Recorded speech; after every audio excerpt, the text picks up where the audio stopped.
안녕하세요. 네, 인사 좀 해요. 인사 좀. 진짜. 네, 안녕하세요. 네, 저는 해커스 경영 아카데미에서 회계사, 세무사 강의하고 있는 김원종 회계사입니다. 반갑습니다. 박수 안 쳐도 돼요. 네.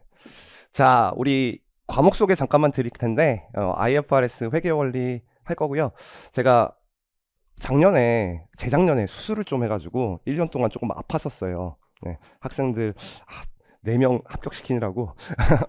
네, 그래가지고 작년에 좀 몸이 아파가지고 올해 회계원리 사실 이게 올해 2023년 맞아요 아직? 24년 안 됐죠. 23년 1월 달에 6명 데리고 강의했어요. 네, 그리고 2023년 7월 달에 또 세무사반이 개강해가지고 회계원리 강의했는데 12명 강의했고요. 그 다음에 요게 2024년 12월인데 사실은 2025년 5월 달에, 아니 1월 달에 개강을 해야 되는데 제가 지금 일정이 너무 바빠가지고 세무사, 회계사 강의를 계속 해야 돼가지고 조금 더 빨리 땡겼어요. 예, 미리미리 하는 게 좋죠. 예, 그래갖고 일단은 신청자는 어저께까지 50명이었고 지금 더 신청해가지고 60명으로 신청해서 강의실을 옮겼는데 왜 이렇게 안 나오는 거야? 첫날부터 이게 지각하는 이 학생들. 예, 그래가지고 이게 어쨌든 마감이 됐어요. 예, 내일 나오겠죠 뭐. 기다려보고 온라인 들으시는 분들 위해서 설명을 드리는 건데 제가 좀 몸이 안 좋아가지고 여태까지 공력 1회 강의를 했거든요. 근데 60명이 되면 제가 조금 소리를 지르면서 강의합니다. 아직 공력 5는 아니에요. 300명 돼야지 이제 공력 5가 되고 요 공력 2회 강의를 여기서 할 테니까 온라인으로 들으신 분들은 조급해하지 말고 제발 이거 들으세요. 왜 그러냐면 요게 2025년 공인회계사 세무사 시험 대비로 개정되는 내용 있잖아요. 우리 시험이. 그러니까 이 회계원리 강의에서 그 개정된 내용을 제가 설명해야 되니까 온라인으로 들으신 분들 질문하지 마시고 조급해하지 말고 요거 자꾸 듣지 말고 요거 어차피 올라가도 요 강의를 들으셔야지 저의 진정한 강의를 듣게 됩니다. 알겠죠? 응. 그래서 원래 제가 이렇게 매출이 증가되려고 했는데 이거 봐요. 마감 60명인데 이렇게 됐죠? 이렇게 됐잖아. 이렇게 탄력성이 높은 강사라고. 지금 재정학, 경제학 한 용어 가르쳐준 거야. 그 다음에 이제 강사 소개 잠깐만 드리면, 강의한 지는 15년 됐고요. 제가 여태까지 제일 보람 있었던 게 뭐냐면, 토요일에 자고 있는데, 대학교 1년 후배가 제가 밥을 막 사주던 후배거든요. 근데 그 후배가 갑자기 전화를 했어요. 그래가지고, 누구누구를 아니에요. 그 누구누구는 제가 2011년도에 2년차 때 제가 대학에서 강의를 한 사람인데, 면접을 봤대. 그래서 애가 어떠냐고 물어봤더라고. 그래서 회계사가 된 이유가 무엇인가 물어봤는데 제 강의를 듣고 제가 제일 존경하는 회계사라서 그랬더니 우리 내 후배죠. 1년 후배인데 그 후배가 깔깔깔깔 웃더라고. 걔는 나의 진정한 삶을 알잖아. 대학교 1학년 때 어떻게 살았는지. 무슨 말인지 모르겠어요. 요 얘기 올해 3번째 시간에 잠깐 해드리겠습니다. 제가 미리 전화를 해가지고 옛날에 전화했을 때 나중에 이 얘기 강의에 써도 된다고 실명은 얘기 안 했으니까 그때 제일 기분이 좋고요. 강의할 때 제일 보람이 없는 경우는 어떨 때냐면 우리 와이프가 강의하고 있는 도중에 카드를 긁어서 신한카드 김밥 천국 4,000원 요거 찍혔을 때 강의 말리고 할 때 요때 가장 힘들어요. 그 다음에 두 번째 교재 소개 잠깐 드리겠습니다. IFRS 회계원리고요. 죄송한데 제일 뒷장을 한번 펴보실래요? 여러분들 실력을 좀 향상시키기 위해서 한번 읽어보세요. 거기에 제일 뒷장 보면은 저자들이 2명 나와 있죠? 저자 양령 한 명만 먼저 읽어보겠습니다. 앞에 계신 분 국립대학교 교수님이고요. 한번 읽어보겠습니다. 여러분들 시험장에서 이거를 1분 30초 안에 읽어야 돼요. 그리고 그걸 파악해야 되는데 읽어보라는 거예요. 여러분들 30개월 정도 합격해서 이분처럼 경력 이룰 수 있겠어요? 제가 가르쳐가고 합격하면? 정말 열심히 사신 분이죠? 공인회계사 번호 중에서 조금 늦게 합격하셨는데 저보다 늦게 합격하시고 저보다 나이는 많은데 대단하신 분이죠? 자격증도 많으시고 그러니까 이 책 믿어도 되겠죠? 됐습니까?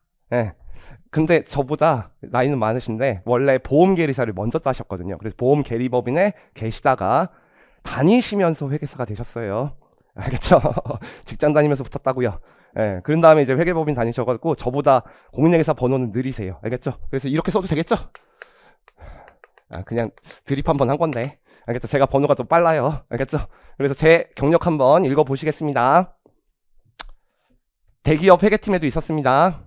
원래 2등만 하자는 게 저의 목표거든요, 인생에. 그래서 원래 화학업체 중에서 2등 업체에 회계팀에서 근무를 했어요. 근데 신사업에 도입해가지고 배터리 사업부가 제가 있을 때는 신사업으로 이제 성공할까 말까였는데 바이든 정부가 들어와서 배터리 사업부에서 1등 됐어요. 그냥 나를 말리게 한 법인. 두 번째는 제가 다니던 법인에 감사하던 법인이 제가 다녔던 법인입니다. 그러니까 제가 감사를 받았던 법인이에요. 그래서 그 법인에 제가 취직을 하게 됩니다. 그래서 그 경쟁사를 제가 감사를 하게 됐어요. 저희 회사가 제가 다녔던 회사가 2등 업체고 1등 업체에 제가 이제 감사팀으로 가게 됩니다. 왜냐면 그 업체를 잘하니까. 무슨 말인지 알겠어요? 그리고 거기서 번아웃 돼가지고 이제 교수와 학원 강의를 15년 정도 했어요. 됐죠? 그 정도면 뭐 강의하는데 전혀 지장이 없겠죠?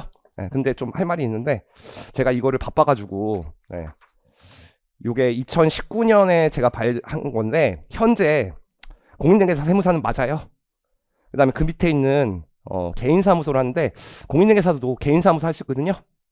그래서 공인중개사 3명이 모이면 감사반이라는 것으로 또 감사를 할 수 있어요. 상장법인은 못하는데. 그래서 감사반에서도 일을 했었어요. 4년간. 강의만 하다 보니까 감사도 하고 싶어지더라고. 그리고 요 국내 최대 회계법인에 대기업들 부장님들 오시면 가르치는 강의가 있습니다. 이 법인의 자회사예요. 제가 다니던 법인에. 거기서 부장님들 가르치기도 했는데 제가 해커스에 전념하기 위해서 요 2개는 삭제가 됐습니다. 그래서 3판에서는 이게 전으로 가는 거예요, 이제. 알겠죠? 그래서 이제 여러분들을 위해서 하는 거고, 이 저서민 논문도요, 옛날에 쓴 책이에요. 이 책 발간하고 2019년 5월 17일부터 10권의 책을 냈습니다. 책은 다 발간됐고요. 여러분들 좋은 책으로 강의하겠습니다. 됐죠? 이 정도면 됐죠? 그리고 요 책에 저만 열심히 사는 게 아니라 우리 교수님이 대학에서 이 책 갖고 강의를 하시거든요. 근데 이 책에 어저께 이 책 작업 때문에 잠깐 전화드렸는데 한 2년 만에 전화드린 것 같다. 한 번도 이 책 작업하고 한 번도 전화를 못 드렸는데 15개의 오타가 있답니다. 근데 이 교수님과 제가 저는 오타가 없는 줄 알았거든요. 근데 15개 오타가 있다 그래서 이제 제가 말씀드렸죠. 기준 찾아보셨냐고. 그래서 제 생각에, 개인적인 생각이에요. 한 3개 정도는 기준이 개정된 용어가 없으니까 한 12개 정도 오타가 있는데 그 오타가 분명히 이럴 거예요. 은는 이가가 틀렸을 거예요. 여러분들 합격하는데 전혀 지장 없겠죠. 김원종 은, 김원종 는. 그게 뭐가 중요합니까? 숫자가 맞으면 되는 거지. 그쵸? 그리고 이제 우리 시험에 출제될 때 10만 원이다. 그럼 10만 원이라고 이렇게 나오는 게 아니라요. 10만 원 한 다음에 이렇게 원을 쓸 거 아니에요. 요게 빠져 있는 거. 요런 것들의 오타가 있을 거예요. 그러면 한 12개 정도면 여러분들이 이거 복습하실 때 요 12개 오타를 찾아오셔서 저한테 오시는 분은 제가 이름을 외워드리겠습니다. 알겠죠? 그렇게 꼼꼼하게 읽으라는 거예요. 여러분들이 할 일이에요. 회계법인에 가면 여러분들이 문제를 푸는 그 문제가 이슈가 되는 거고, 그럼 제일 처음에 어떻게 해야 돼요? 여러분들이 알고 있는 책을 찾아보고, 그 책에 없으면 기준 찾아보고, 그러면서 배우는 거예요. 알겠죠? 그냥 3년차 회계사님한테 가가지고 혹시 이 회계 처리 어떻게 해야 됩니까? 그러면 빡 하고 째려봐요. 나도 바빠 죽겠는데. 그런 다음에 딱 한마디 합니다. 기준 찾아봤냐고. 알겠죠? 그러니까 여러분들이 할 일이라고 이게. 그러니까 지금부터 연습해 두는 게 좋겠죠? 그래서 요거 찾아오시는 분들. 그래서 제가 일부러 교수님한테 저한테 메일도 보내지 말라 그랬어요. 그래서 교수님이 다음 책 작업할 때 저한테 메일 보내주시면 여러분들이 보내주신 거랑 합쳐가지고 책 작업 다시 하면 되겠죠? 그 다음에 두 번째, 제 책에 좀 특징이 있는데 본문이 있고요. 그 다음에 다른 책들은 그냥 이게 회계처리라는 게 본문이 기준 내용인데요. 기준 내용을 그냥 이해할 수 없어요. 이게 숫자를 다루는 학문이다 보니까 어떠한 예제를 통해서 그 학문을 이해시켜야 돼가지고 보통은 본문, 예제 이렇게 돼 있는데 저는 이제 본문의 내용 중에서 여러분들 1, 2차 시험에 기출될 부분 있잖아요. 그걸 다시 한번 요약해놨습니다. 기출된 중요한 문장만. 그래서 다른 책과 다른 게 요 포인트가 있다는 거예요. 그러면 요거 읽고 요거 읽으면 여러분들 이회독하는 거죠. 그리고 여러분들이 회계감사나 어떤 주관식 연습 문제를 풀 때 어떤 문제가 있으면 그걸 요약해서 쓰는 연습을 해야 되는데 좋은 글을 많이 읽어보고 이 사람들이 어떻게 요약했는지 그걸 보는 게 좋겠죠. 그리고 여러분들이 클라이언트 앞에서 어떤 주제가 있으면 이 포인트로 파워포인트를 만들어가지고 저처럼 강의해야 돼요. 회계사 강의 못하면요, 진급 못해요. 예? 매니저가 될 때까지 무언가 강의를 해야 돼, 계속. 알겠죠? 예, 그러니까 그런 거 연습시키려고 제가 만들어 놨으니까 포인트 읽어보시면 됩니다. 예, 그래서 여러분들이 이제 공부를 하실 때 제가 강의를 드리고요. 본문 내용 읽고 포인트 읽고 예제를 풀어주고요. 지금 만약에 학점은행이 통과가 안 됐고, 그리고 영어, 토익이 지금 통과가 안 됐다, GTF 같은 거. 예, 그러면 다음날까지. 근데 제가 객관식 연습 문제랑 주관식 연습 문제 중에서 풀어줄 건 풀어주거든요. 그래서 제가 풀어주는 문제까지를 여러분들이 최소 복습했다고 가정하고 저는 진도를 나갈 거예요. 예, 근데 이제 뭐 토익도 넘겼고 학점 이수됐고 군대도 갔다 왔고 짐승 같은 체력을 갖고 있다. 예, 그러면 본문부터 객관식 주관식까지 모두 풀면 좋을 것 같아요. 그래서 요거는 이제 짐승 같은 학생들이 보통 요렇게 하는데, 예, 이건 여러분들의 취사 선택. 근데 그날 바꿔서 하시면 돼요. 공부 어떻게 하는지 알겠어요? 예, 그 다음에 제가 비전공자들은 2번 공부하라 그러는데 첫 번째 공부할 때는 이렇게 공부하시면 되고요.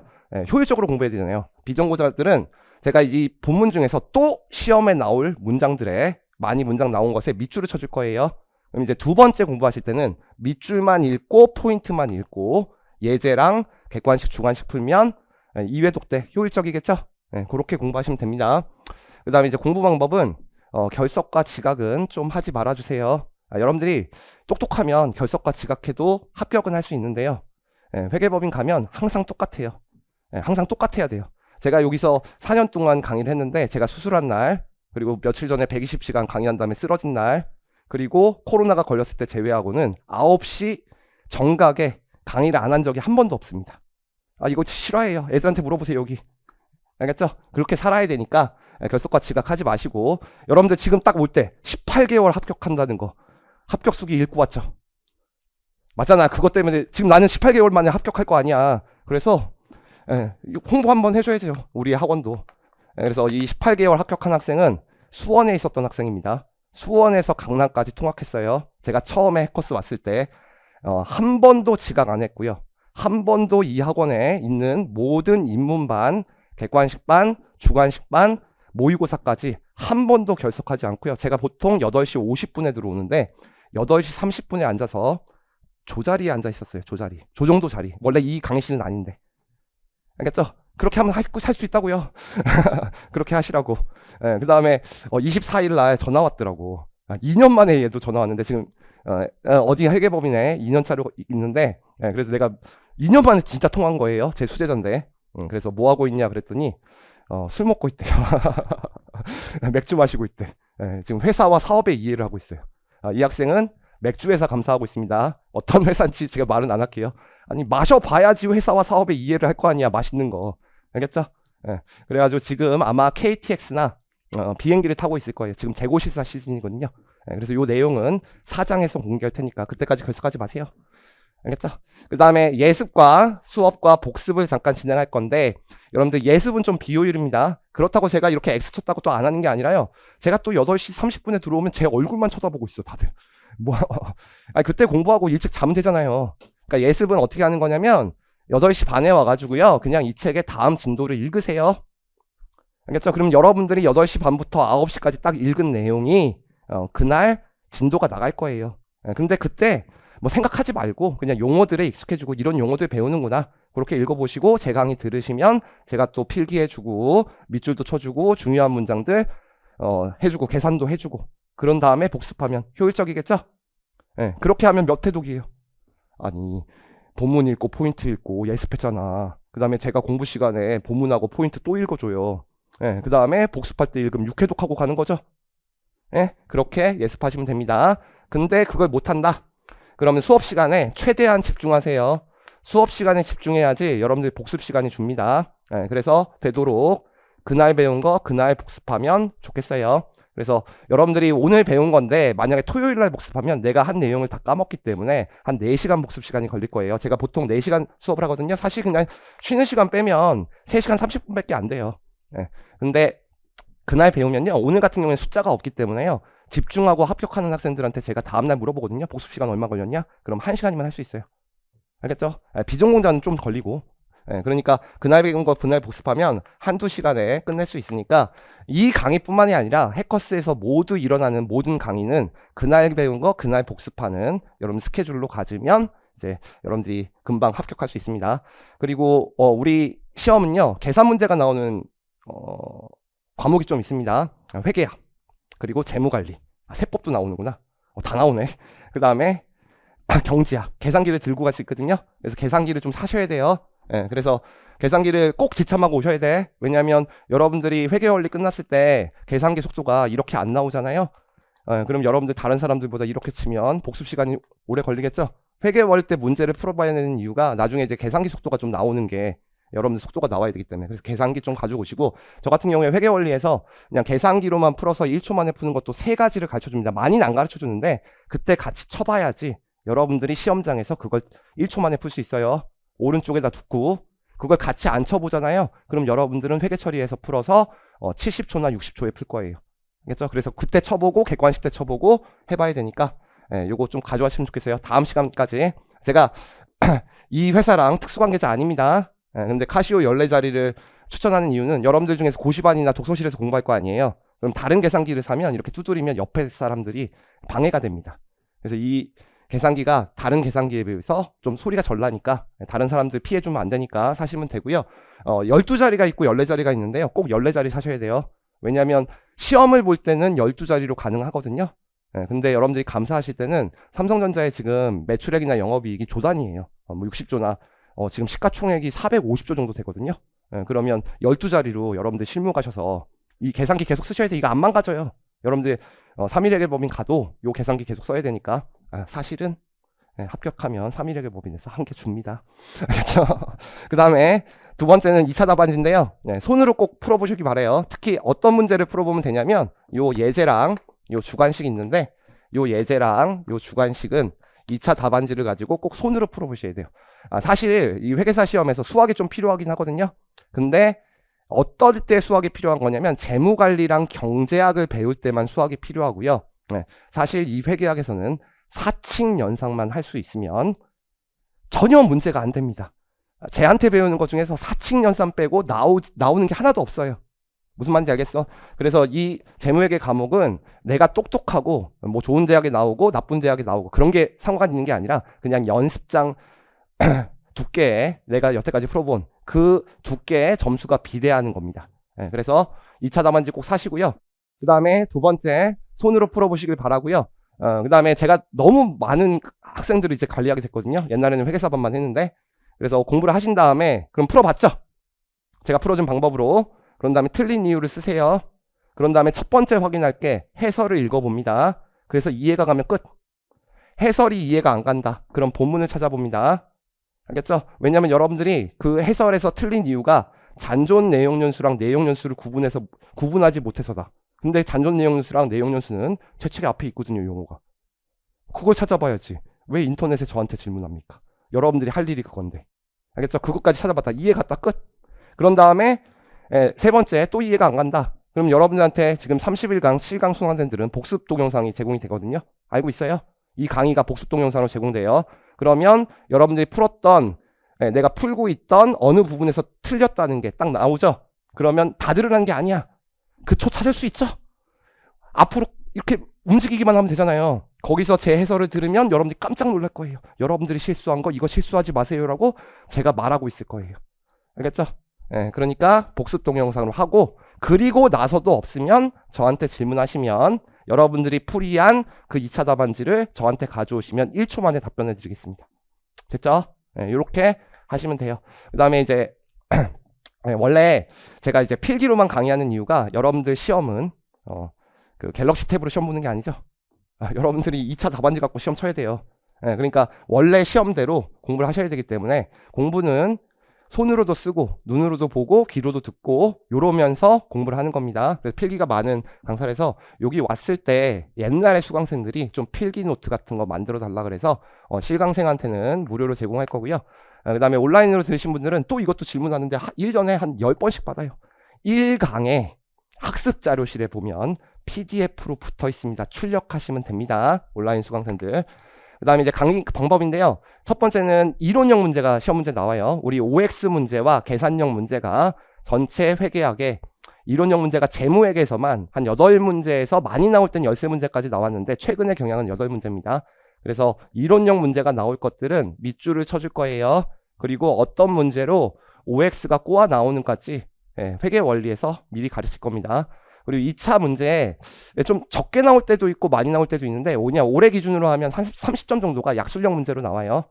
그럼 여러분들 그거 암기해서 써야 되거든요. 뭐 어려운 건 아니고 암기해서 써야 되는데 회계 원리에서부터 2차형 약술 문제 제가 외우라고 합니다. 그때 외워 놓으셔야지 2차 강의 때 분량 많은 세법과 재무관리 공부할 수 있어요. 지금 외워놔야지 제가 이렇게 쓰면 된다. 알겠죠? 그걸 제가 4번 해줘요. 회계원리, 중급회계, 고급회계, 그 다음에 객관식 회계학, 2차 회계학. 그러면 어떻게 하다 보면 외워져. 그러면 그냥 슉슉 하고 넘어가거든요. 알겠죠? 그러니까 여기서부터 2차 약술 대비해 줄 거예요. 회계월 때. 그래서 제 강의는 종착지를 생각하고 하는 강의입니다. 그리고 계산형 문제는 예제 풀어 드릴 거고요. 끝이에요. 근데 예제를 풀 때 이제 처음에는 제가 분계로 풀어줄 거거든요. 아직 모르는데 회계 처리 같은 걸로 풀어줄 거예요. 근데 회계 처리로 풀어서 시간 1분 36초인데 이게 10분이 늘어나가지고 아직 계산을 안 해봤어요. 1분 30초 플러스 알파인데 그렇게 못 푸는 문제들이 있습니다. 그래서 스킬 같은 게 있어요. 스킬은 뭐 그림으로 푸는 방법도 있고요. 산식으로 푸는 방법도 있고요. 저 같은 경우에는 이제 계산기로만 푸는 방법도 많이 알려줍니다. 언제? 객관식 시간에. 그리고 기타 등등의 방법이 있어요. 근데 처음 공부하실 때는요. 여러분들이 이것만 공부하시잖아요. 그럼 어떻게 되느냐면 일주일 지나면 다 까먹어요. 내공이 없기 때문에. 근데 분계에서 산식이 나오고 분계에서 그림이 나오고 분계에서 계산기 신공이 나오기 때문에 여러분들이 회계 처리를 하신 다음에 스킬을 풀면요. 일주일에서 하루 더 갑니다. 알겠죠? 그리고 분계는 여러분들이 지금 분계를 회계 원리에서 3번 해봤다. 그리고 중급회계에서 몇 번 해봤다. 그러면 여러분들이 2달 동안 공부를 안 하더라도 여러분들이 분기하고 있는 여러분들을 발견하게 됩니다. 이거는 여러분들이 가지고 있는 마지막 내공이에요. 그러니까 다 까먹었을 때, 그럼 시험장에서 나머지 다 스킬 쓸 수 있는 거 쓰고 나머지 남았을 때 분계는 잊혀지지 않는다고요. 많이 하면. 알겠죠? 그래서 저는 회계 원리 때는 분계 위주로 강의를 할 거예요. 그렇다고 이거 안 해주는 거 아니에요. 이거 안 해주면 어떻게 되면 객관식 시간 하나도 못 이해. 알겠죠? 그래서 이것도 보여주고 이것도 보여줍니다. 그러나 꼭 분계를 먼저 해보고 스킬을 쓰라고 해요. 알겠죠? 그 다음에 이제 안 풀리는 문제가 있으면 여러분들은 꼭 공식만 찾아보려 그래. 이런 것들은 다 어디서 나온다고요? 분계. 그래서 안 풀리는 문제의 해결 방법은 분계를 하신 다음에 공식을 써보면 여러분들의 이해가 더 빨라지고 그러니까 꼭 이렇게 하시길 바래요. 그 다음에 이제 객관식 시간 가면 제가 이런 말을 합니다. 이렇게 풀고 요거 한 번만 해봐라. 알겠죠? 저 따라오시면. 그 다음에 이제 회계학 출제되는 범위를 잠깐만 설명드리면 첫 번째 CPA 1차에 CPA 제가 이 강의가 지금 회계사와 세무사 전용으로 같이 회계원리 찍을 거고 올해는 책 작업이 제가 좀 많아가지고 개정되는 내용이 있어가지고 올해는 회계원리 한 번만 할 거예요. 요 강의 24년 강의는. 그래서 회계사 세무사 공통으로 들으셔도 되고요. 들으셔야 되고 이거 잘못 썼다. 항상 이렇게 오타가 나온다니까. 세무사 준비 치시는 분들도요. 요거 들으셔야 돼요. 나중에 2차 때 저한테 무시당하지 말고 지금 2차 강의 듣는 애들 저한테 다 무시당하고 있어요. 다른 학원에서 와서. 제가 원래 여기서 2차 강의만 좀 했었거든요. 세무사. 그러니까 너무 조급하게 생각하지 말고 이거 들어야 돼요. 이거. 세무사 공부하신 분들은. 그래서 회계 원리는 여러분들한테 시험에 나오는 게 아니에요. 지금 회계학이 뭐냐면 여러분들 지금 회사들은요. 학생 개인 회사예요? 아니면 주식 회사예요? 주식 회사죠. 그러니까 주인들이 많다는 거야. 그럼 여러분들이 주식을 살 때 뭘 봐야 돼요? 그 회사에 돈을 얼마 갖고 있는지 그리고 돈을 얼마나 버는지 그 정도는 확인해야 되죠. 그래서 주식회사가 장부를 작성하는 절차를 배울 거고 그걸 회계라고 합니다. 그 회계학에 배울 때 일단 여러분들이 그 재무제표라는 게 있는데 그 장부를 작성하는 게 있는데 용어나 또는 문장들을 쉬운 용어들을 모르면 그 문제들을 읽을 수 없을 거 아니에요. 그래서 회계 원리는 여러분들이 원래 시험 보는 과목 중에서 용어나 아니면 기초 과정을 배우는 거예요. 그래서 여러분들 시험에는 나오는 거 아니에요. 그런데 여기서 배우는 용어가 여기서 뭐 지분 상품이나 주식이라는 게 있는데 둘 다 동의어거든요. 근데 2차 때 출제될 때는요. 지분 상품으로 출제될 때도 있고 주식으로 출제될 때도 있어요. 그럼 그거 못 읽으면 2차 문제를 못 푸는 거예요. 알겠죠? 그래서 용어에 익숙해지는 거다. 네, 그거 배울 거고요. 그 다음에 이제 저는 좀 욕심을 내서요. 사실 회계 원리랑 중급회계의 내용은요. 거의 유사해요. 근데 이 중급회계 내용에 처음에 이 해커스 학원에 왔을 때는 한 40%를 커버했어요. 그랬더니 한 이 정도 처음에 강의했던 것 같아. 내가 첫 강의 시작할 때 해커스에서. 그랬더니 한 금융자산 중에서 반 이상 날아가더라고. 너무 어려워서. 그래서 한 10% 정도 줄였습니다. 그래서 30% 정도 커버하는 거예요. 그래서 회계 원리를 열심히 공부하신 분들은요. 저를 믿으시면 중급회계 24단원 중에서 14단원까지는 제가 여러분들을 결석시키지 않고 유지시킬 수 있습니다. 제 말대로만 하면. 근데 이 15단원부터는 조금 힘들 거예요. 영철이 힘들었지? 안 힘들었니? 자, 알겠죠? 네, 그러니까 여기까지는 저를 믿으시면 된다. 그래서 중급회계는 뭐냐면 그냥 한 개 기업의 일반적인 회계 처리 배우는 겁니다. 한 개 기업의 일반적인 회계 처리는 뭐냐면 그냥 기업이 다른 기업의 주식을 하나도 갖고 있지 않은 거예요. 그때 어떻게 회계 처리하는지 배우는 게 중급회계고요.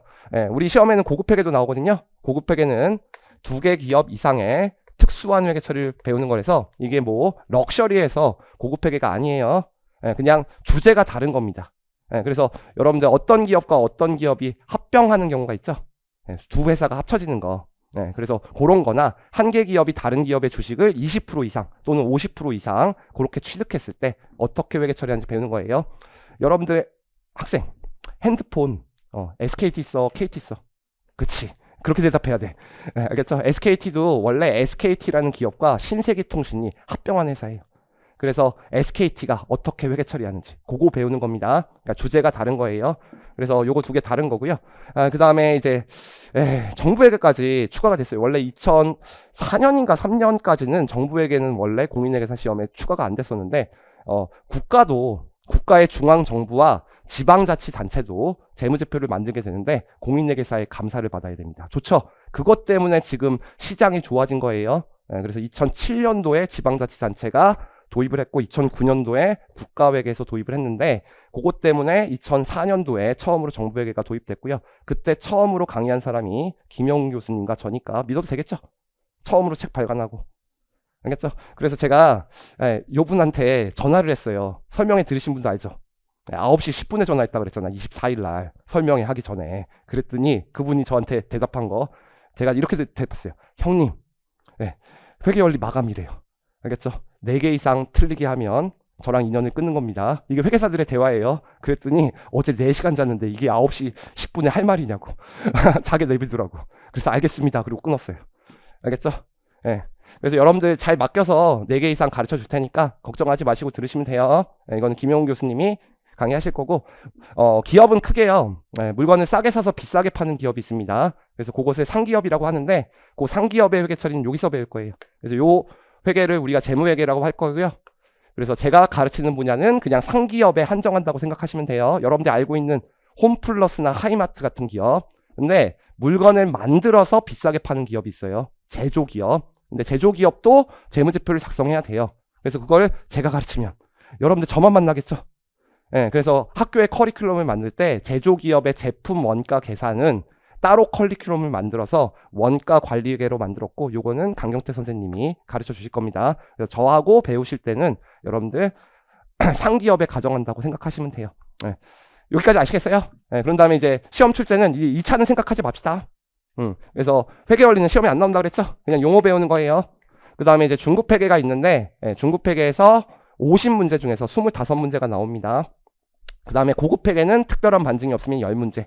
그리고 정부에게는 5문제, 그리고 원가관리에게는 10문제가 나옵니다. 요 비중이고 제가 여기서 커버해드릴 내용은 아직은 아니다. 중급회계 때 다시 요거 써주고 그때 얘기할게요. 그 다음에 이제 세무사 시험 같은 경우에는요. 중급회계가 23문제가 나오고요. 고급회계가 1문제가 나와요. 근데 1차 시험 때는 제끼셔도 될 것 같아요. 어차피 60점만 넘으면 되는 시험이니까 여러분들 들으셔야 돼요. 제 말. 그 다음에 원가관리회계가 16문제로 출제가 됩니다. 원래 15문제, 25문제였는데 저의 비중이 1문제로 3년 전부터 뺏겼어요. 이걸 왜 얘기하냐면 지금 여기 공인회계사 시험 준비생들이죠. 다 세무사 준비생들 손 한번 들어보세요. 다행이다. 알겠죠? 제가 이 학원에 첫 번째 강의할 때 저의 오른팔이 지금 KTX 타고 이제 맥주 마시겠죠? 그렇죠? 맥주 회사 감사 갔으니까 그 다음 연도에 코로나가 터져갖고 10명 갖고 강의를 했어요. 강의실에 들어올 수 없는 거예요. 이렇게 뛰어야 되잖아요. 아, 그때 여러분들 학교도 안 갔잖아요. 그래갖고 10명 데리고 강의했는데 그때 오른팔은 지금 1차를 합격해서 저하고 연락을 끊었고요. 아, 혹시 사파의 무공을 배우려고 저랑 인연을 끊었는지 모르겠는데 어쨌든 인연을 끊었으면 잘 살면 되는 거고 그 왼팔이 공인회계사 1차 시험을 떨어집니다. 첫 번째. 근데 제가 면담을 해봤을 때 이 학생은 수학은 조금 힘들 것 같고 국어도 애매해요. 잘하긴 잘하는데 수학의 반인데 산수에 대한 감각은 뛰어나. 그래서 원가랑 재무는 무지 잘해요. 근데 재무관리랑 경제학이 약간 위험할 것 같기도 하고 상법도 좀 떨어질 것 같아서 이 학생한테 회계사랑 세무사를 양시치라 그랬어요. 그래서 이 학생이 요거 떨어지고 바로 다음에 뭘 붙었냐면 세무사 1차를 붙습니다. 근데 회계사가 되고 싶대요. 또 떨어졌어요. 1차. 그러면 세무사 2차도 그때 또 떨어졌어요. 그때부터 공부를 했어요. 그럼 이제 세무사 2차가 있죠. 세무사 2차 이번에 2차 시험에 거기에 회계학 일부 중에 재무회계가 60점이고 원가회계가 40점인데 강용태 선생님이랑 저한테 배워서 100점 맞아서 붙었습니다. 이거 싫어요. 제가 얘기해도 상관없잖아요. 그럼 여러분들 이 시험에 떨어지더라도 세무사 붙을 수 있는 거죠? 세무사 보통 제가 가르친 평균 수험 기간이요. 비슷해요. 저희랑 36개월. 근데 얘가 26개월 만에 붙었으니까 이 공부해도 요일도 할 수 있는 거예요. 그러니까 들으셔야 된다고.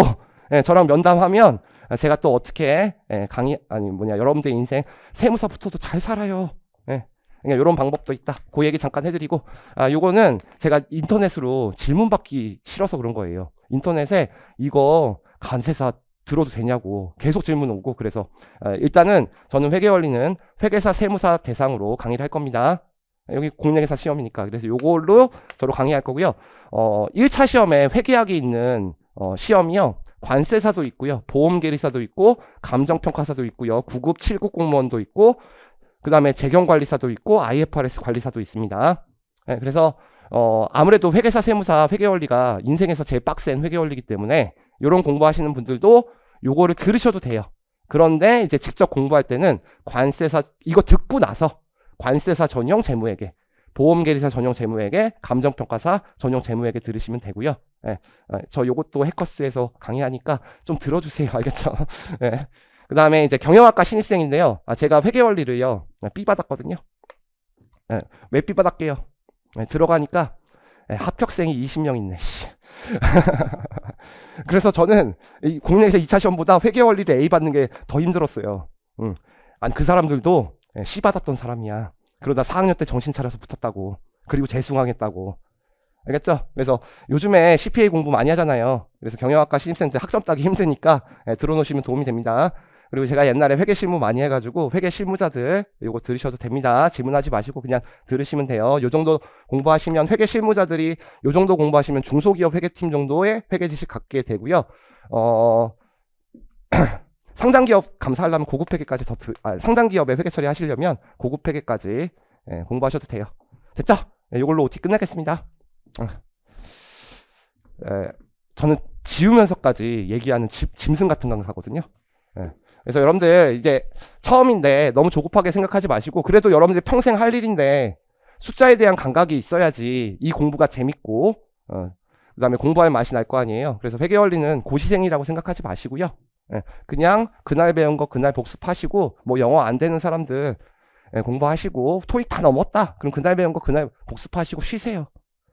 막판 한 달이 체력이 제일 중요한 거니까 지금 뭐 조급하게 생각해서 뭐 하려고 다 까먹는데 그래서 지난 다음에 입문만 지난 다음에 중급 회계 때부터 공부하면 되잖아요. 상관없다고요. 다 까먹는다고요. 어차피 제가 중급 회계 첫 시간에 한번 물어볼까요? 다 대답할 수 있는지? 그러니까 지금 1월 달에 너무 조급하게 생각하지 마시고 그다음 여자친구랑 이런 사람들하고 헤어질 거니까 고시 공부하면 좀 챙겨주시고 그렇게 하셨으면 좋겠어요. 칠판 지우면서 잠깐만 웃겨볼까? 옛날에 진짜로 여자친구랑 헤어진 학생이 나한테 찾아와가지고 자기 인생 상담한 적 있어. 아유 나를 수술하게 만든 학생인데 그래서 내가 뭐라 그랬냐면 CPA는 헤어진 여자친구를 돌아오게 하는 자격증이라고. 그래서 헤어진 여자친구랑 지금 결혼해서 잘 살고 있습니다. 두 번째 웃긴 얘기 해주면 어떤 학생이 공인회계사 되면 모태솔로예요. 저랑 똑같은 거야. 미스 코리아랑 결혼할 수 있냐고 물어봤어요. 저한테. 그런 학생도 있어요. 이럴 때는 어떻게 해야 돼요? 진실을 얘기해야 돼요? 구라를 쳐야 돼요? 구라를 쳐야지. 그래서 공인회계사 되면 미스 코리아랑 결혼할 수 있다고 제가 얘기했어요. 진짜로.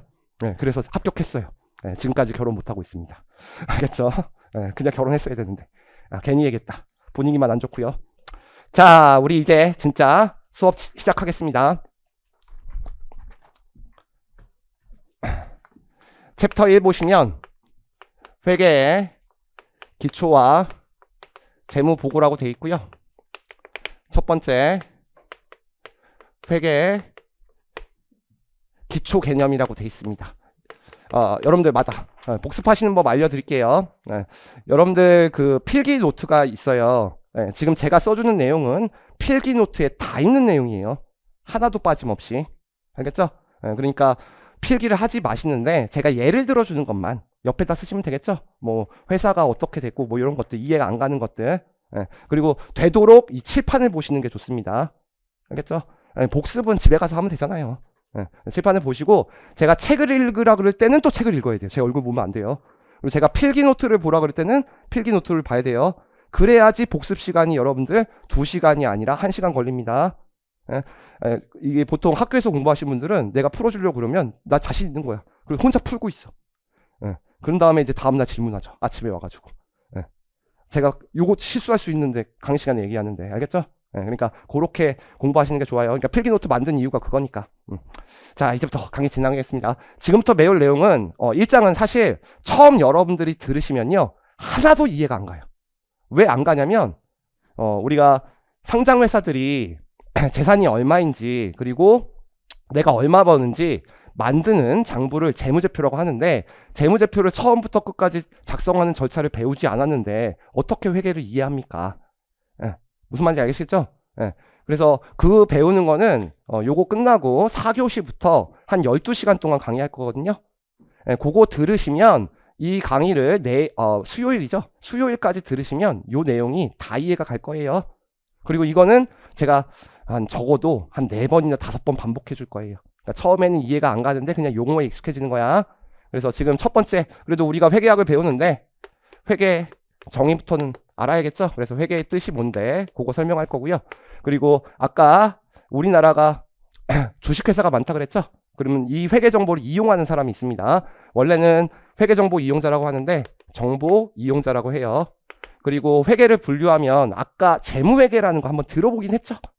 그리고 강효태 선생님이 가르치는 관리회계라는 거 들어보긴 했죠? 그렇게 두 개로 나뉘거든요. 그래서 회계의 분류가 있는데 저희 책에 1, 2, 3절입니다. 이 필기도 책에도 있고요. 필기 노트도 있으니까 필기하지 마시고 요거 들으시면 돼요. 저는 한꺼번에 3개를 설명하겠습니다. 그러면 우리가 어떤 기업에 자금을 투자하는 사람은 크게 2사람이 있어요. 첫 번째 사람은 누굴까요? 은행에서 돈 꿔주겠죠. 근데 은행에서 돈 꿔주는데 기업이 이익이 안 꿔주겠죠. 이런 사람들을 뭐라고 부르냐면 채권자라고 부릅니다. 뭐라고 부른다고요? 채권자. 그리고 기업에 직접 투자한 사람이 있습니다. 그 사람을 뭐라고 부르냐면 주주라고 부릅니다. 주주. 뭐라고 부른다고요? 주주. 그래서 기업에 자금을 투자하는 사람, 이 사람이 투자 의사결정을 할 때 정보를 이용하게 되는데 그 정보를 제공하는 것을 회계라고 해요. 그러면 주어가 정보 이용자가 정보를 제공하는 거예요? 기업이 정보를 제공하는 거예요? 기업. 근데 교수님들은 이 기업이라는 말을 되게 어렵게 써요. 그래서 경제적 실체라는 말을 씁니다. 됐죠? 너무 어려우니까 저랑 배울 때는 뭐라고 생각하시면 돼요? 기업이라고 생각하시면 됩니다. 기업이. 그럼 기업이 누구한테? 정보 이용자에게 투자 의사결정을 할 때 유용한 정보를 제공하는 것을 회계라고 합니다. 그래서 이 사람이 이 사람한테 유용한 정보를 제공하는 것을 회계라고 합니다. 근데 정보 이용자는 기업 외부에 있죠. 그럼 정보에 대한 접근 권한이 약하겠네. 그래서 표준화되고 객관적인 양식으로 보고를 하게 돼요. 요것을 작성하는 절차를 회계 원리에서 배우는 거예요. 요 장부를 우리가 Financial Statement라고 하고요. 이 바닥에서는 전부 다 FS라고 씁니다.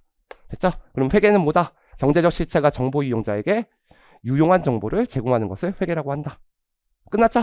네. 근데 사실 이 회계는요, 이 경제적 실체가 기업은 영리법인이잖아요. 돈을 버는 기업. 근데 비영리법인이 있을 수도 있어요. 여러분들 비영리법인도 회계사가 감사를 합니다. 그래서 여러분들의 대학들 중에 제가 감사한 기업이 있어요. 감사한 대학이 있어요. 그래서 만약에 이 기업이 비영리 법인이다. 그럼 비영리 회계를 적용하는데 다행스럽게도 공인회사 시험에는 출제가 안 됩니다. 나중에 회계법인 가셔서 USCPA를 보시게 되면 그때 배우시면 돼요. 그 다음에 두 번째, 요 기업이 아니라 정부일 수도 있어요. 경제적 실체가. 그래서 그 경제적 실체가 정부일 때는 정부회계라고 하는 거고, 제가 통한 거 말씀드렸죠? 여러분들 분명히 4개 맞게 해줄 거예요. 그거는 김영훈 교수님이 공개할 거다. 그래서 우리는 경제적 실체를 기업으로 한정할 거예요. 근데 이제 회계를 분류하면 이 정보 이용자를 또 2가지로 나뉠 거예요. 기업 외부에 있는 사람, 정보에 접근 권한이 약한 사람, 그 사람을 뭐라고 할 거냐면 외부 정보 이용자라고 할 겁니다. 그럼 외부 정보 이용자는 누구랑 누가 있다 그랬어요? 아까 돈 빌려준 은행, 이 사람을 뭐라고 부른다고요? 채권자. 아까 몇 번 설명했는데 채권자. 뒤에다 써야겠다. 우리 필기노트랑 맞춰야 되니까 가끔 실수해요. 그래서 채권자고요. 그 다음에 기업에 직접 돈을 투자한 사람을 우리가 주주라고 합니다. 그래서 요 주주와 채권자에게 유용한 정보를 제공하는 것을 회계라고 하고요. 이 2사람이 기업 외부에 있는 사람이에요. 알겠죠? 근데 이제 문제가 있어. 회계 원리에서는요, 요 정도까지 배우면 되는데요. 기준서에 용어가 좀 바뀌었어요. 그래서 이 주주와 채권자라고 옛날에는 불렀었는데, 이 주주를 다른 말로 채권자라고도 하고요. 이게 그 밖에 채권자니까 봐야겠다. 용어가 갑자기 바뀌어가지고 투자자. 이 주주는 기업에 주식을 투자한 사람이죠. 그래서 이 사람을 투자자라고 하고요. 그 다음에 은행 같은 경우에는 돈을 빌려준 거잖아요. 그래서 그 사람을 대여자라고 부릅니다. 근데 돈을 빌려주지 않고도 채권이 발생하는 경우가 있어요. 어떤 기업이 물건을 팔 때는요, 외상으로 파는 게 일반적입니다. 그럼 외상으로 팔아도 채권이 생기죠? 근데 돈은 빌려준 건 아니네. 그것을 우리가 뭐를 했다 그러냐면 신용을 공유했다고 합니다. 그래서 요 대여자와 기타 채권자라고 하는데, 그 기타 채권자의 또 용어를 바꿔버렸어. 그래서 그 밖에 채권자라고 부릅니다. 그래서 요 대여자와 그 밖에 채권자가 채권자의 용어를 좀 바꿔놓은 거예요. 결국은 똑같은 용어예요. 뭐 이거 갖고 장난은 안 쳐요. 여러분들이 문장을 읽을 때 투자자, 대여자, 그 밖에 채권자가 나오면 주주와 채권자라고 생각하시면 돼. 그 다음에 이제 기업 내부에 정보 이용자가 있겠죠. 가장 대표적인 사람이 누굴까요? 경영자. 그래서 경영자도 기업의 재무제표를 봐야 됩니다. 왜 봐야 되냐면 한 기업이요, 한 가지 사업부만 갖고 있는 게 아니에요. 여러분들 가장 큰 기업이니까 제가 삼성전자만 여러분한테 말씀드릴 수밖에 없어요. 삼성전자는 스마트폰 사업부도 있고요, 반도체 사업부도 있고 가전 사업부가 있습니다. 그럼 어떤 경기가 좋을 때는 반도체 사업부가 높이 올라가죠. 그럼 뭐 해야 돼요? 그 사업부에 있는 사람들 전부 다 성과금 많이 줘야겠죠. 그리고 반도체 사업부가 이렇게 성과가 좋으면 거기서 번 돈으로 공장을 더 지어야겠죠. 이러한 의사결정을 할 때 재무제표를 봐야 돼요. 무슨 말이냐면 재무제표가 한 개 기업의 재무제표만 나오는 게 아니에요. 기업 내부에는 반도체 사업부의 재무제표, 그리고 스마트폰 사업부의 재무제표, 그리고 가전 사업부의 재무제표가 다 관리가 돼요. 공시만 안 되는 거고, 우리한테 공시되는 건 다 합친 거고, 그 다음에 성과평가, 그 다음에 통제하기 위해서. 알겠죠? 성과평가에서 성과급 주고요. 통제하는 거. 성과급 못 냈다 그럼 자르겠죠 뭐. 그래서 이런 것들을 우리가 내부의 정보 이용자에게 하는 겁니다. 그래서 이 기업 외부의 정보 이용자에게 유용한 정보를 제공하는 것을 재무회계라고 하고, 이걸 가르치는 사람이 누구라고요?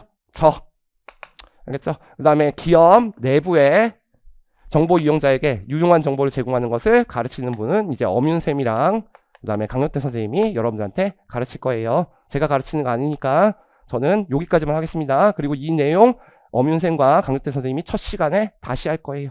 관리회계랑 재무회계 비교. 요 정도면 회계의 분류랑 그 다음에 회계의 정의, 정보 이용자, 요 내용들 다 아시겠어요? 됐죠? 그 다음에 1-2페이지 잠깐 보겠습니다.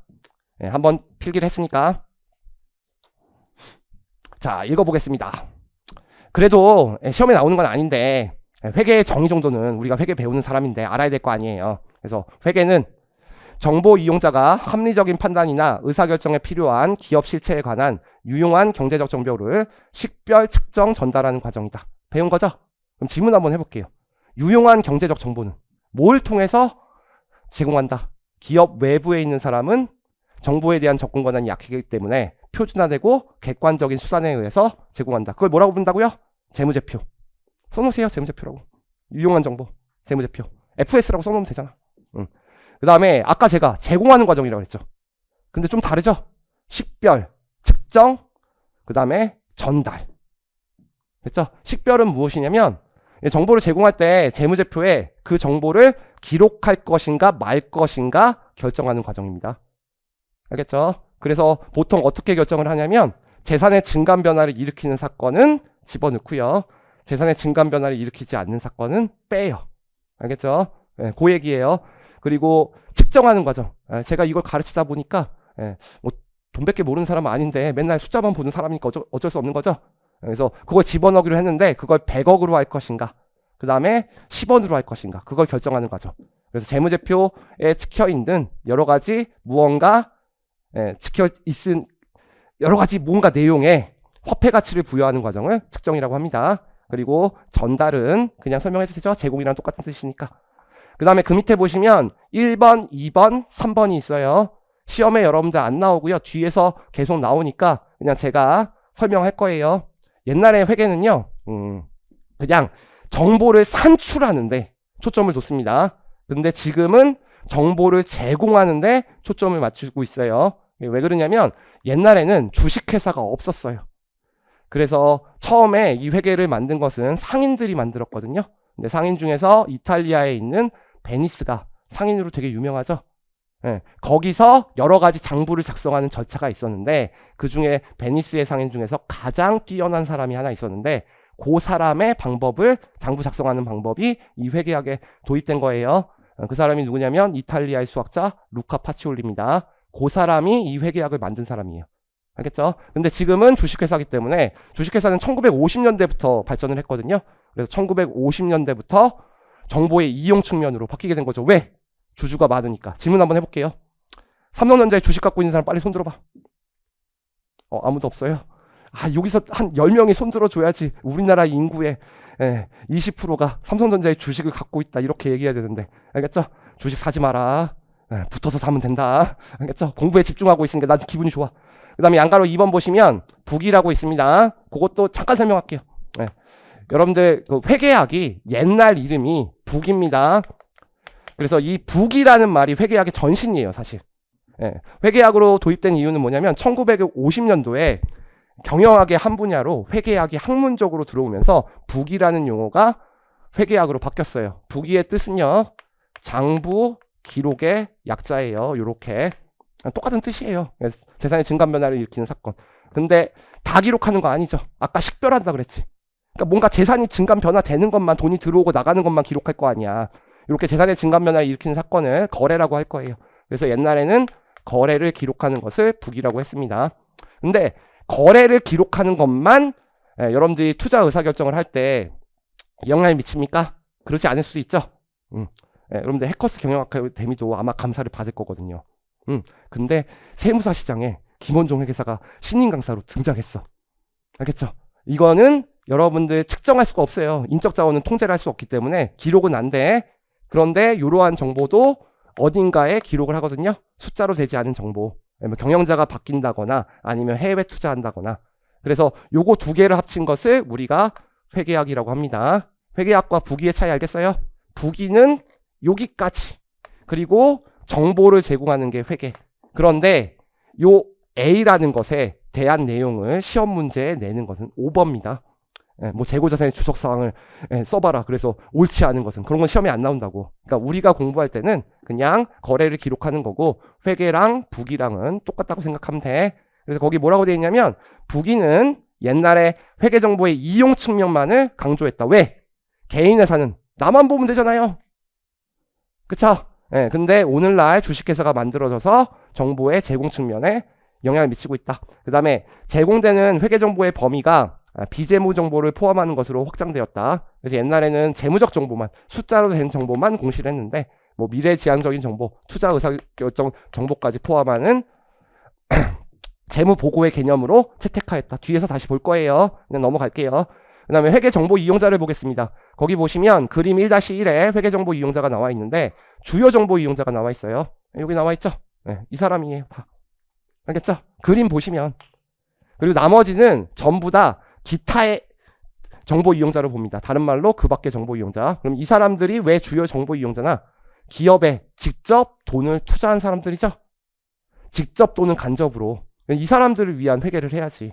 예. 그런 다음에 요거 읽어보시다 보면요. 여기에 요런 말이 나와 있어요. 현재 및 잠재적 투자자 대여자 그 밖의 채권자 이렇게 돼 있어요. 그때 지금 당장 주식을 보유하고 있는 사람도 내가 주식을 팔 것인가 계속 보유할 것인가 봐야겠죠. 예, 재무제표 보면 다 나옵니다. 이익이 증가되면 보유하거나 사면 되는 거고 이익이 떨어지면 팔면 되니까. 근데 지금 주식을 안 갖고 있는 상태에서도 재무제표 보고 투자해야겠죠. 예, 그래서 잠재적 투자자까지 포함하는 거예요.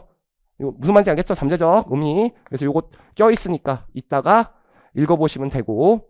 그래서 그림 1-1만 표시해놓고 주요 정보 이용자에만 표시해놓고 투자자, 대여자, 그 밖의 채권자 중급회계 때 말문제 나오는 거니까. 그 다음에 1-4페이지 볼게요. 양가로 1번 보시면 별표. 요거는 실제 시험에 기출된 문장이에요. 그리고 기준서 원문이에요. 그래서 이 정보 이용자는 되게 많아요. 그 중에서 기업에 직접 투자한 현재 및 잠재적 투자자 대여자와 그 밖의 채권자가 왜 주식에 투자하는지 설명하겠습니다. 재무제표를 이용하는지 설명하겠습니다. 죄송해요. 현재 및 잠재적 투자자는 지분상품 및 채무상품의 매수. 여기서 좀 주의할 게 있어요. 여러분들 지분상품이라는 것은 우리 기준서의 원문이에요. 이 지분상품은 다른 말로 뭐라고 부른다고요? 주식. 주식이라고 써놓으시면 돼요. 용어 모르시는 분들은. 그리고 채무상품이라는 게 있어요. 채무상품은 주식회사가 자금을 조달하기 위해서 발행한 회사채를 말합니다. 그래서 이건 다른 말로 채권이라고 불러요. 그래서 매수, 보유, 매도 등에 대한 현재 또는 미래의 투자 의사결정에 유용한 위험과 수익률에 관한 도움을 주는 회계 정보를 필요로 한다 라고 돼 있죠. 그러면 주식을 보유하고 있는 사람은 이익이 오르고 있으면 매수하겠죠. 또는 보유하겠죠. 갖고 있는 사람은. 그리고 이익이 떨어지면 매도할 때 이 재무정보 재무제표 보겠죠. 그 다음에 그 밑에 보시면 현재 및 잠재적 대여자와 그 밖의 채권자는 자금의 대여 동그라미 치시고. 그리고 대여자는 누구라 그랬어요? 은행. 근데 돈을 빌려주지 않고도 채권이 발생하는 경우가 있다 그랬죠? 외상으로 팔게 되면. 그런 사람들을 그 밖의 채권자라고 했는데 그 사람들은 뭐 한다? 신용을 제공한다. 알겠죠? 옛날엔 이거 합쳐서 뭐라고 불렀다? 채권자. 이거 뭐 틀린 문장으로 안 하는데 우리 기준서가 이 문구가 잘 안 읽혀요. 여러분들 처음에 읽으면. 그래서 이 사람들이 그러면 생각을 한번 해보세요. 은행이 삼성전자한테 돈 꿔줄 때 그냥 꿔줄까요? 삼성전자의 재무제표 보고 꿔줄까요? 보고 꿔주겠죠. 현금으로 원리금을 상환받을 수 있는지. 그래서 돈을 꿔줬으니까 원금과 이자를 받아야 될 거 아니야. 용어에 익숙해준다 그랬죠. 원금과 이자. 그래서 원금과 이자는 뜻이 뭔지 알죠? 근데 회계학 책을 보시면 요게 원리금이라고 동의어로 나올 때도 있습니다. 그래서 요 채권자들은 원리금의 상환 능력을 보기 위해서 회계 정보를 이용합니다. 그 다음에 양가로 2번 정부와 규제기관이에요. 정부도 여러분들 기업의 재무제표를 보게 됩니다. 첫 번째는 뭐냐면 정부도 여러분들 지금 뭐 하고 있는지 알아요? 지금 끝났겠다. 한 10월 달이나 12월 때 정기국회 하는 거 알아요? 정기국회 때 뭐 하는 거예요? 다음 연도에 예산을 짜요. 기획재정부에서 재무제표를 만들어야 되거든. 예산. 그러면 내가 버는 돈이 있을 거 아니야. 여러분들 혹시 수익이라는 단어가 익숙한 사람들도 있죠. 전공자들이나 내 회계원리 들은 사람들. 그럼 정부의 수익을 우리가 뭐라고 하냐면 세입이라고 합니다. 그러면 이 세입은 거의 대부분 다 99%는 아니고 한 97%에서 98%는 아마 조세 수입일 거예요. 나머지 3%는 제가 짜증났을 때 과속 한번 하면 벌가금 받는 거, 그런 것들을 세입이라고 해요. 정부도 돈을 지출합니다. 그렇게 지금 들으셔야 돼요. 알겠죠? 이거 정부에게서 나오는 용어라고 알겠어요? 예. 그래서 세출이라고 해요. 그래서 이런 것들을 확인하기 위해서는 뭘 확인해야 된다? 예. 기업의 재무제표를 봐야지. 왜 그러냐면 기업의 재무제표에 1년 동안 얼마에 벌었는지 수익, 거기서 비용을 차감한 것을 당기순이익이라고 해요. 뭐라고 부른다고요? 당기순이익, 수익에서 비용을 뺀 거. 보통 넷인컴이라고 부르는데 어떤 기업이 10억이면요. 한 10% 세율이라고 가정할게요. 나 세율 바뀐 거 알아요. 근데 회계학에서는 이 세율을 쓰니까 그러면 여기다가 10%를 곱하면 1억만큼 내는 세금이 있어요. 그래서 영리법인이 내는 세금을 우리가 뭐라고 부를 거냐? 법인세라고 부릅니다. 그래서 저기 세입 안에 법인세가 하나 포함되어 있고요. 그 다음에 여러분들이 회계사가 되면 월급에 대해서 여러분들이 월급이 초봉이 뭐 나도 잘 모르겠어요. 한 6천만 원 정도 된대요. 초봉이. 그러면 6천만 원 여러분들 실수령액으로 나온다. 여러분들 세금 내야 된다. 여러분들 세금 내야 됩니다. 개인이 내는 소득세를 개인 소득세라고 하는데 이 바닥에서는 소득세라고 불러. 자, 아침에 뭐 사온 사람. 그 커피 얼마니? 그냥 대충 얘기해. 딱 떨어지게 말을 해야지. 느낌 없네. 5,500원이라고 얘기해야지. 그러면 물건값을 사면 10%만큼 세금을 내게 되거든요. 그걸 뭐라고 해요? VAT. 그래서 그걸 부가세라고 하고, 요 부가세 세 가지가 세입에 가장 알맞는 회계처리고, 요걸 설명하는 이유는 여러분들이 세법 시험을 볼 때 40문제 중에서 한 32문제? 그 정도는 여기서 나오죠? 맞니? 32문제? 잘 모르겠다 나도. 28문제인지 32문제인지. 알겠죠? 이거는 개그 콘서트를 폐지시킨 원재훈 회계사가 공개할 겁니다. 알겠죠? 그 다음에 공익사업의 요금 결정. 이렇게 돼 있죠? 공익사업의 요금 결정은 어디서 하는 거냐면 여러분들 지하철 공사 있잖아요. 지금 적자일까요? 흑자일까요? 적자예요. 왜 그러냐면 갑자기 코로나가 터져서 돈을 풀었어. 그래서 유가가 올라가는 거야. 그 다음에 바이든이 환경정책을 쓴대. 그래서 원자력 발전소가 단가가 낮은데 원자력 발전소가 폐지됐잖아요. 그래서 지금 적자가 나고 있습니다. 한전도 마찬가지고 지하철 공사도. 그럼 어떻게 해야 돼요? 원래 가격을 올라야 돼요. 그래서 유럽 같은 경우에는 이미 지하철 요금이 2.5배가 올렸는데 우리나라는 좋은 나라예요. 물가 상승을 억제하기 위해서 작년에 한 40% 올리고 아마 올해 또 올라갈 거예요. 원래 더 올려야 돼. 알겠지? 그래서 뭐 좋다. 그것도 아니에요. 나중에 그 회사 힘들면 국민 세금으로 다 막아줍니다. 조삼모사예요. 그런 거 보려면 지하철 공사 재무제표 봐야겠죠? 그거예요. 넘어갈게요. 그 다음에 세 번째 경영자. 경영자 누구라 그랬어? 이 사람 뭐 하기 위해서? 사업부를 여러 가지 갖고 있으니까 계획, 통제, 성과평가하기 위해서. 강력대 선생님한테 물어보세요. 저한테 물어보면 안 되고. 양가로 4번, 종업원. 자, 종업원이 여러분들 어떤 기업에 채용됩니다. 됐죠? 근데 재무제표가 적자야. 월급 못 주겠죠. 아니 그러니까 봐야 될 거 아니야 재무제표는. 그리고 여러분들이 교육을 유지한다. 근데 적자가 나고 있는 데서 재무제표 봤는데 적자야. 퇴직해야지. 그거 결정하기 위해서. 입사와 퇴직 결정하기 위해서 재무제표 봅니다. 종업원들. 끝. 그 다음에 일반 대중이에요. 일반 대중들은 그냥 뭐 통계자료 만들 때 재무제표 이용하기도 하고요. 저 같은 경우에는 강의를 하기 위해서 재무제표를 이용합니다. 여러분들한테 저는 실금액으로 설명을 해요. 거짓말을 안 하고. 제가 처음에 삼성전자 강의를 했을 때 2010년도 1월 6일 날 강의를 시작했을 때 삼성전자 시가총액이 60조였어요. 그랬는데 이게 코로나 때 돈을 확 풀어가지고 96,800원까지 갔었어요. 삼성전자 주가가. 그래갖고 와, 그 기업이 457조인가까지 시가총액이 갔었어. 제가 강의할 때 삼성전자 주식 사라고 했어야 되는데 그 말을 안 해가지고. 근데 지금은 이제 코로나가 꺼진 다음에 이자율을 올린 다음에 돈을 다시 회수하고 있죠. 그래서 작년 강의할 때는 330조라고 했는데 오늘 어저께 다시 한번 확인했더니 75,000 전자까지 왔더라고. 96,800원이 최고가인데 그래서 지금 한 430조 정도 될 거예요. 그래서 지금 시가총액이 한 430조. 요거 확인하기 위해서 재무정보 봅니다. 자, 5페이지 볼게요. 중요한 말이 하나 있어. 맨 마지막 줄. 자, 기업 실체의 직접적 호는 간접적으로 투자한 현재 및 잠재적 투자자 대여자와 그 밖의 채권자를 회계정보의 주요 정보 이용자로 간주하고 이들을 위한 정보를 제공하는 것이 일반적이다. 이거 밑줄 쳐놓고 아까 설명한 거예요. 이들이 뭐 하는 사람이기 때문에? 기업에 직접 또는 간접적으로 투자한 사람이기 때문에. 그럼 지금까지 제가 얘기한 정부, 경영자, 종업원, 일반 대중은 기업에 돈을 투자한 사람이 아니죠? 그래서 뭐라고 부른다? 그 밖의 정보 이용자라고 부른다. 끝. 하나 넘길게요. 자, 그 다음에 이제 회계를 분류할 때 회계 분류는 뭘로 한다 그랬어요? 정보 이용자로. 그래서 외부 정보 이용자를 위한 회계를 재무회계, 내부 정보 이용자를 위한 회계를 관리회계로 한다 그랬어요. 그런 다음에 책이 쭉 만연체로 써 있습니다. 여러분들 필기 안 해도 되는 거 알겠죠? 그림 1-3페이지를 딱 보세요. 딱 튀어나왔죠?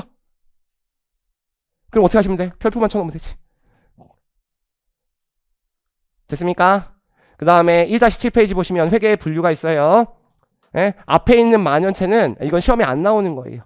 그냥 여러분들 상식을 위해서 설명하는 거니까 앞에 거는 그냥 읽어보시고요. 전 포인트만 가지고 설명하겠습니다.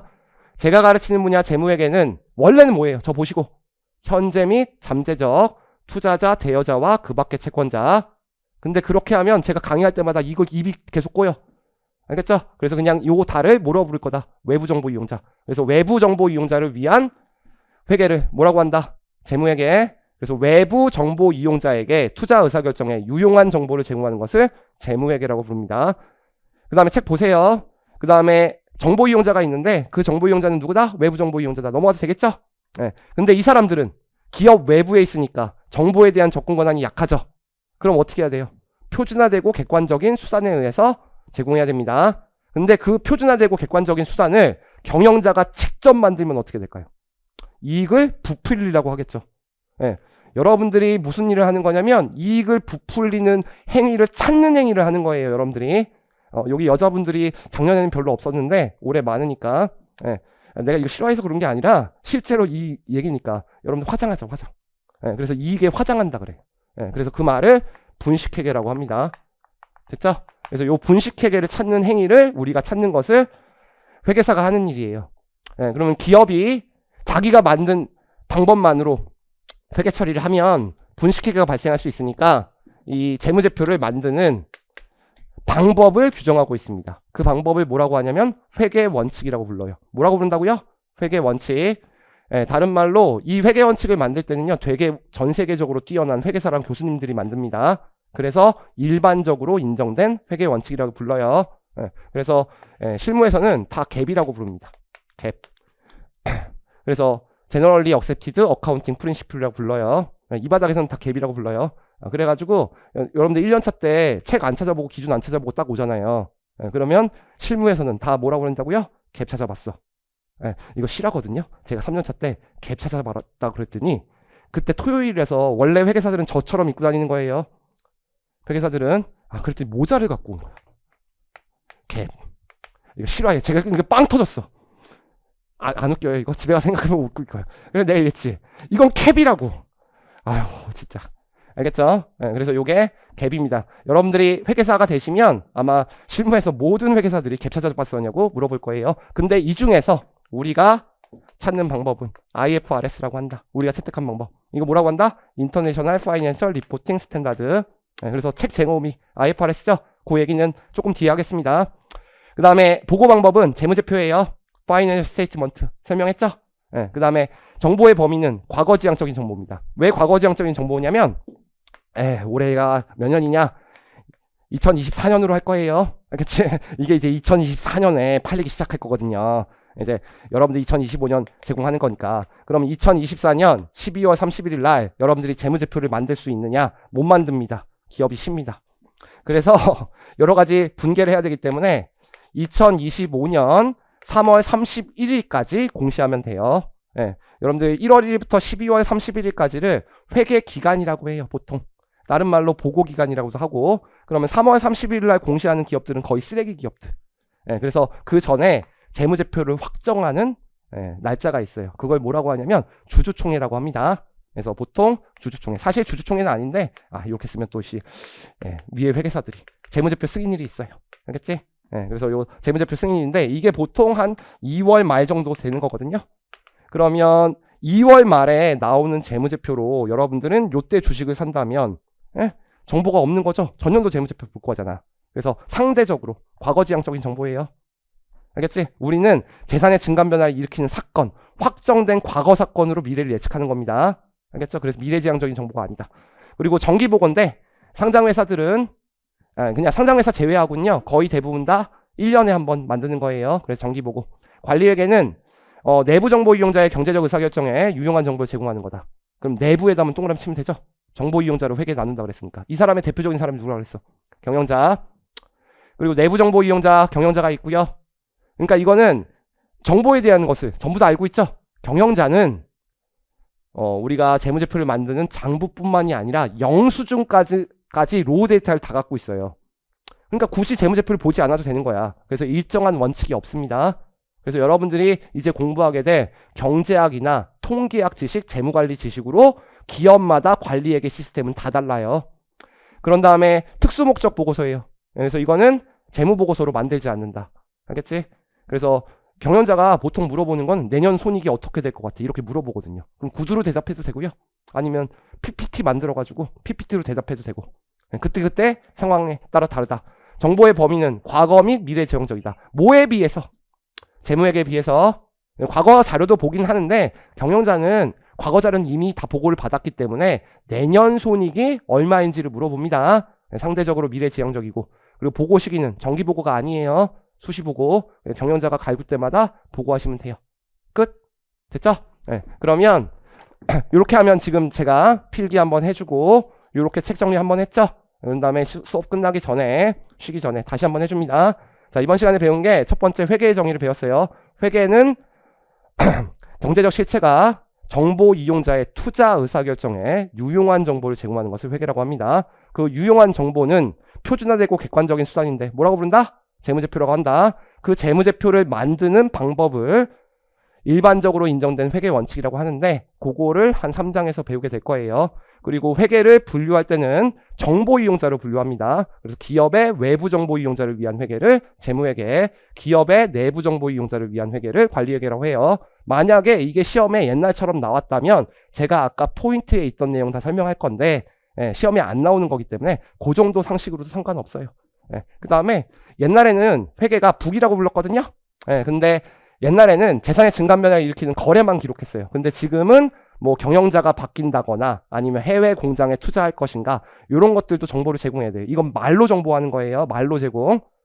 그래서 회계는 거래를 기록하는 것에 플러스 미래지향적인 정보를 포함하는 개념인데 우리가 공부를 할 때는 요거는 시험에 OX 문제로 안 나오니까 회계랑 부기는 똑같다고 생각하시면 됩니다. 여기까지 하면 1교시 끝. 알겠어요? 여기까지 할게요. 일단은 쉬었다가 했어요. 제가 좀 오버했거든요. 아니 뭐 이상한 것도 답변 받기 싫어가지고. 그래서 10분간 휴식한 다음에 다음 시간은 짧게 할게요.